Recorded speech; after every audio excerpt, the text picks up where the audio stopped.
आपका क्या नाम है भैया? नाजिम नाजिम नाजिम। कहाँ के रहने वाले हैं? रामपुर। रामपुर के रहने वाले हैं। किसको बनाना चाह रहे हो प्रधानमंत्री आप इस बार? जो चलना है वही रहे। चल तो अभी तो मोदी है। हाँ तो वही रहे। मोदी बने फिर से? और क्या। क्या कारण है, क्यों चाह रहे हैं आप मोदी को? काम सही कर रहा है, चोरी नहीं हो रही है, गुंडागर्दी नहीं हो रही है, यही सही है और क्या। यूपी में तो और भी नकेल कसे हुए हैं। यही तीनों सही हैं हाँ। यूपी में। तीनों कौन? योगी जी? योगी जी, मोदी जी और अमित शाह जी, अच्छा, अमित शाह जी भी सही हैं। तीनों सही हैं। तो सामने जो बाकी नेता तैयारी कर रहे हैं, राहुल गांधी और बाकी ये तो सब रखे रह जाएंगे, सब रखे रह जाएंगे, मोदी बन जाएंगे फिर से? दोबारा तिवारा बनेंगे। तिवारा बनेंगे। हाँ। ठीक ठीक ठीक, धन्यवाद जी। नमस्कार सर, क्या नाम है आपका? राजेश गुप्ता। राजेश गुप्ता जी।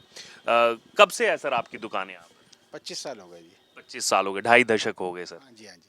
तो अभी चुनाव आ गया सर, 24 का एकदम नजदीक आ गया। क्या लग रहा है सर, देश की बागडोर किसके पास जानी चाहिए? 400 पार, 400 पार इस बार। कौन? मोदी। मोदी 400 पार। 400 पार।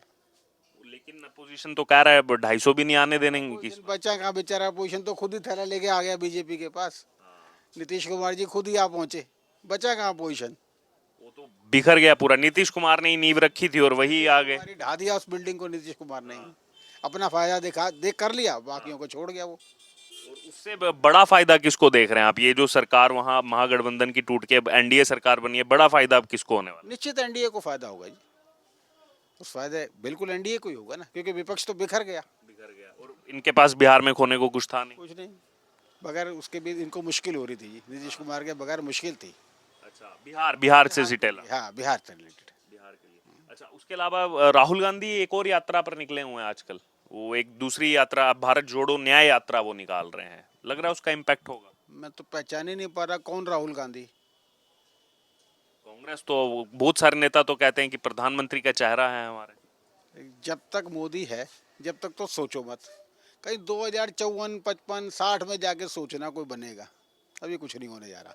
आप तो 2047 के भी आगे चले। उससे भी आगे जाना है। तो फिर मोदी के बाद किसको लाने की योजना है? आगे गए, इतना बड़ा काडर है, इतनी बड़ी पार्टी है, ऑटोमेटिक आगे आते रहेंगे लोग। अब देखो ना, आज उन्होंने सम्राट चौधरी को आगे बढ़ा दिया है, डिप्टी सीएम बनाया, लोग आते रहेंगे जी। योगी जी भी आए, संघ से निकल के आए, आते रहेंगे लोग तो बहुत हैं। आप भी हैं, मैं भी हूँ, और भी लोग हैं, कोई भी आ सकता है। कोई भी आ सकता है।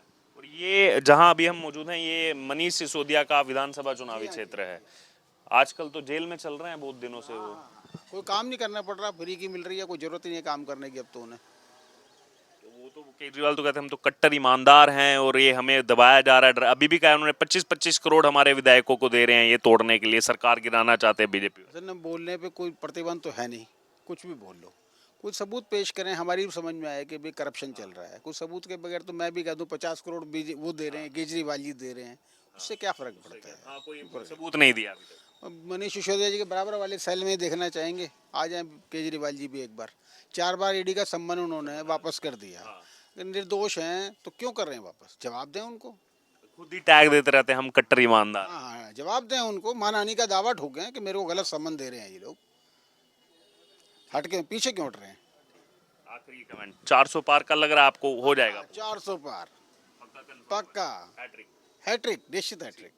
धन्यवाद सर। सर क्या नाम है आपका? ज्ञानचंद महेश्वरी ज्ञानचंद महेश्वरी जी। ये अच्छा ज्वेलरी की शॉप है? मेरी शॉप। ज्वेलरी की शॉप है। अच्छा, ये बताइए सर, सभी वर्तमान परिदृश्य देखते हुए भी कौन आपको लग रहा है कि 24 का जो चुनाव आ रहा है लोकसभा का, देश की बागडोर किसके हाथ में जानी चाहिए? देश की बागडोर देखिए भाजपा के हाथों में ही है और आगे भी रहेगी, क्योंकि जो कार्य, जो विकास आज तक 50 सालों में नहीं हुआ, जो आज इन 10 सालों में हुआ है, और आगे भी जो नहीं देख सके हम लोगों ने, किसी ने सोचा ही नहीं था कि हम चंद्रमा पे पहुंच जाएंगे, सूर्य के भी हम पास पहुंच सकते हैं, ऐसा कभी सोचा तो नहीं था, लेकिन वो हुआ। ये मोदी जी ने किया। आज जो रास्ते, सड़कें जो बन रही हैं, हाईवेज बन रहे हैं, कितनी बढ़िया बढ़िया बन रही हैं कि आप 4 घंटे 6 घंटे में हर जगह पहुंच जाते हो। मेट्रो निकल रही है, मेट्रो के अलावा जितनी ट्रेनें निकल रही हैं, क्या है।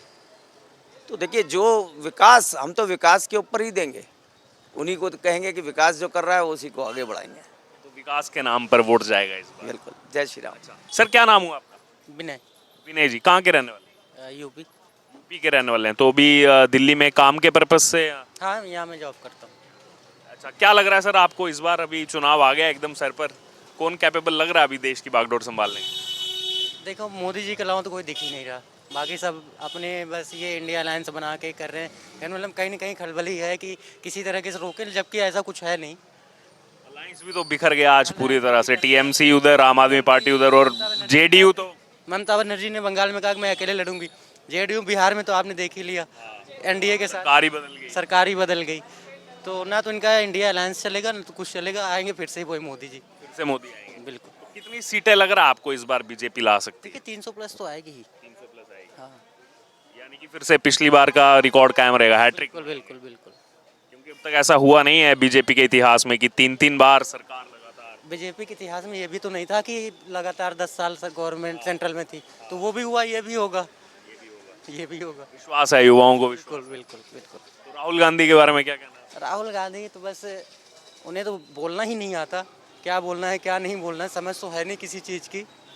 उनके बारे में बोलने से अपने आप को ही दूषित कर लेना बराबर होता है। सर क्या नाम हुआ आपका? हरीश। हरीश जी, यहीं के रहने वाले मयूर? बिल्कुल जी, बिल्कुल बिल्कुल। अच्छा सर, चुनाव आ गया एकदम नज़दीक, समय का तो पता ही नहीं लगता, अभी 2019 हुआ, 2024 आ गया। क्या लग रहा है सर इस बार किसके हाथ में जा रही है बागडोर इस बार? मोदी जी की आएगी इस बार भी। मोदी जी की आएगी? क्या कारण है, क्यों आएगी मोदी जी की? क्योंकि लगातार 2-3 सालों से जो है चुनाव का जो बिल्कुल बज रहा है मोदी जी के उसमें चल रहा है, और आने का कोई मतलब ही नहीं। मोदी जी आएंगे इस बार भी। यानी कि मोदी जी के चेहरे पर जो है बिल्कुल बिल्कुल रौनक लगी है, और मोदी है बिल्कुल। सामने अपोजिशन जो तैयारी कर रहा था, अभी तो हालांकि बिखर गया है। केजरीवाल भी चाह रहे थे कि मैं पीएम बन जाऊं। नहीं बन पाएंगे। पीएम बनने के तो चाह तो राहुल गांधी की भी था, लेकिन वो सिर्फ सपने ही में देखेंगे। और अभी जो चुनाव में आएंगे तो मोदी जी आएंगे। राहुल गांधी एक बार फिर से यात्रा पर निकल गए, एक और यात्रा निकाल रहे हैं अभी। वो रोज निकालते रहते हैं, हर साल उनकी यात्राएं निकलती रहती हैं, अच्छा, और वो कभी सक्षम होते नहीं है। तो यात्रा से कुछ फायदा नहीं। फायदा नहीं होगा। कितनी सीटें देख रहे हैं आप बीजेपी को इस बार? टोटल 543 में से कितनी सीटें? पिछली बार 303 बीजेपी की आई थी। 303 इस बार ही पूरी की पूरी सीटें बीजेपी की आएगी। बिल्कुल। थैंक यू, धन्यवाद। धन्यवाद सर। आइए, और भी लोग हैं, आप देख सकते हैं दिल्ली में छोले भटूरे जो है बहुत फेमस हैं। दिल्ली के छोले भटूरों का नाम जो है वो सब जगह पर है। आप देख सकते हैं लोग जो है आते हैं सुबह शाम छोले भटूरे खाने के लिए। आइए बात करते हैं यहाँ पर, इनसे भी राय जानते हैं कि इनका क्या कहना है। सर क्या नाम है आपका? भूपेंद्र पांडे, कहाँ के रहने वाले? बिहार के। बिहार के रहने वाले हैं। बिहार में सरकार बदल गई, एनडीए की सरकार आ गई। बिल्कुल। तो अभी 24 में क्या लग रहा है, कौन आने वाला है? हमारे यहाँ तो ये मोदी जी आएंगे। मोदी जी आएंगे? बिल्कुल। क्या कारण है, क्यों मोदी जी? मोदी जी काम अच्छा कर रहे हैं। काम अच्छा कर रहे हैं। बिल्कुल। तो आरजेडी, कांग्रेस? आरजेडी, कांग्रेस या नीतीश, कोई नहीं। कोई नहीं, मोदी जी पसंद है। राहुल गांधी भी पसंद है। कोई नहीं, कोई नहीं। सर क्या नाम है आपका? सुनील जी, यहीं के रहने वाले सर मयूर बिहार के? हाँ, मैं तो नहीं रहता हूँ। यहीं के रहने वाले हैं सर। चुनाव आ गया एकदम नजदीक, अभी 19 हुआ था, अभी 24 आ गया एकदम, पता ही नहीं लगा समय का। क्या लग रहा है? मोदी जी आएंगे। मोदी जी आएंगे? हाँ बिल्कुल। क्या कारण, क्यों लग रहा है मोदी आएंगे? उनका काम अच्छा है, सब बढ़िया है, सब तरीके का काम हो रहा है अच्छे तरीके। फिर एक बार हैट्रिक? हाँ बिल्कुल। मोदी जी आएंगे। दिल्ली की 7 लोकसभा सीटें हैं, हाँ जी, वो साथ ही जीतेंगे। सभी बीजेपी को जिताएंगे। हाँ जी, बीजेपी को। फिर आम आदमी पार्टी कहाँ जाएगी? अरे कहीं नहीं जाएगी, वो तो बस कूड़े में जाएगी। उनको नहीं जिताएंगे? नहीं नहीं, वो नहीं जाएगी। वो तो कहते हैं गढ़ है हमारा दिल्ली। अरे कोई नहीं, अब बीजेपी जीतेगी। बीजेपी जीतेगी। आपका क्या नाम है सर? विजय कुमार। विजय कुमार जी, आपको क्या लग रहा है 24 लोकसभा में किसकी विजय होने वाली है? बीजेपी की। बीजेपी की होने वाली है, क्या कारण, क्यों लग रहा है? कारण अच्छे काम कर रहा है मोदी। लोकसभा की सीटें जब उसको जाएगी तो वही अच्छे काम कर रहा है। नीचे स्तर पे तो कोई काम ही नहीं हो रहा, केजरीवाल काम ही नहीं कर रहा कुछ भी जो है। तीसरी बार जीते थे केजरीवाल जी तो। पता नहीं क्यों जिता दिया जनता ने, जनता ने क्यों जिता दिया ये तो हमें भी नहीं पता जी। अभी 1 साल के अंदर दिल्ली में भी विधानसभा चुनाव हो जाएगा। कोई बात नहीं, हम तो बीजेपी को जिताएंगे वैसे भी। दिल्ली में भी बीजेपी को जिताएंगे। जिले में बीजेपी को जिताएंगे। तो ये तो मनीष सिसोदिया का विधानसभा क्षेत्र है। खैर वो तो अभी इन दिनों तिहाड़ जेल में है, शराब घोटाले में गए हैं अंदर, तो उसका भी फर्क पड़ रहा है। जनता बात करती है उसमें? हाँ बात करती है, क्यों नहीं करती, जनता बात करती है, फर्क पड़ता है उस चीज़ का। जो फर्क पड़ता है। कितनी सीटें ला सकती है बीजेपी, क्या लग रहा है? सीटों का आंदोलन के लिए बीजेपी जीतनी चाहिए जी। बाकी अब बैठा ठीक, धन्यवाद सर जी।